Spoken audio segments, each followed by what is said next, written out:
Hey guys, today I thought we would talk about this guy.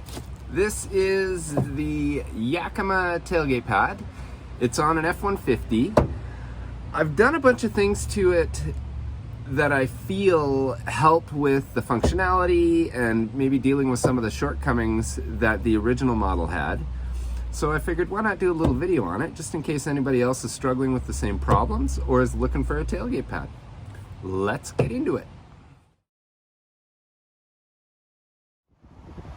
Okay guys, so here it is. It's the Yakima Gatekeeper tailgate pad. The main reason I bought this was for this space here. My backup camera's down under the Ford logo, so I needed something big enough. It just folds up under there, the pad, and then it velcros down and attaches right here. But let's open her up and I will show you the mods that we've done to make this thing somewhat functional. And there we go. So you can probably see them right away. So we've got these beaners on here. So the first thing that we had to do is Yakima's original D-ring little clips that they had in here were just tiny little plastic things. They weren't much bigger than that little loop right there.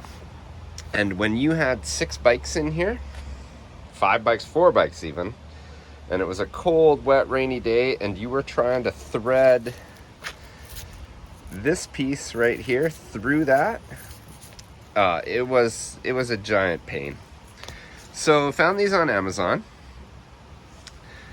They weren't very expensive. They came in a pack of 12. They've just got this little opening right here that you slide in there. So I cut the D-rings out, put these guys in, and bam, got a big giant opening. I can open and close it if I need to, but I never do. So lots of room for the Velcro to slide through. The other issue I had was after about a summer, not even a summer of use, the original Velcro on here failed. The hook and loop just didn't hold anymore. So we ended up I had somebody help me. They had an industrial sewing machine and sew on this. So this is, it's at least twice as long. At least twice as long as it was before. It's a little too long, but I can trim it if I need to, but I like having the extra length. And then one thing that we also added was a longer loop part so that it's able to be secured over larger down-tubed frames, because the bigger framed bikes, there wasn't enough Velcro to secure them. You can obviously see which ones I use the most, the 2 end ones, just keeping the bikes apart.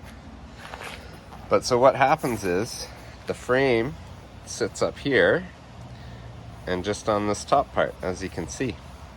And that's just where the seams are on this tailgate pad. The seam is right here, you can see, at the front of the tailgate. So it's just, there's a few things that need to be improved.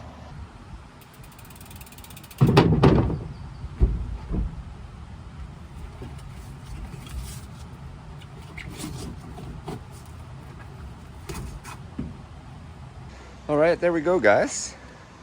You can see some bikes in there. You can see where it's sitting up, like I have to put the frame guard way up because it doesn't really sit down on this pad. So if they had another one right there, would probably be the best bet. But you can also see how easy the straps go through these beaners, wrap around, hold the frame, and then I threw the DH bike in there just so you could see it has a massive beefy down tube on it. So just so you could kind of get a gauge, see how big it is. But again, it just kind of sits up from the pad. And then also, one other little trick that I do is I have these guys. They are they're kind of like a beer koozie. They're from Sensus. So I just ordered them off the Sensus site. And they just, they're kind of spring loaded. They've got, I guess they've got a piece of metal in there, something that's wound the wrong way. foam on the inside. They wrap up. You can use them for a whole bunch of things. You can use them for frame protection, if you're shuttling and you've got a whole bunch of bikes in here. I use them on the forks just because the fork stanchion rubs on this, and if you're doing a long road trip, it'll wear the finish off your stanchions. The downhill bike doesn't hit this side because of the dual crown. But yeah, so I just got them off the Sensus website. Just ordered them online. They're great for protecting your fork and your bike and in storage or wherever else you might need them. All right, thank you very much for watching, you guys. But if you're thinking about getting a tailgate pad and thinking specifically about getting a Yakima tailgate pad, I just thought these modifications might be of interest to you. Thanks for tuning in, and we will see you in the next one.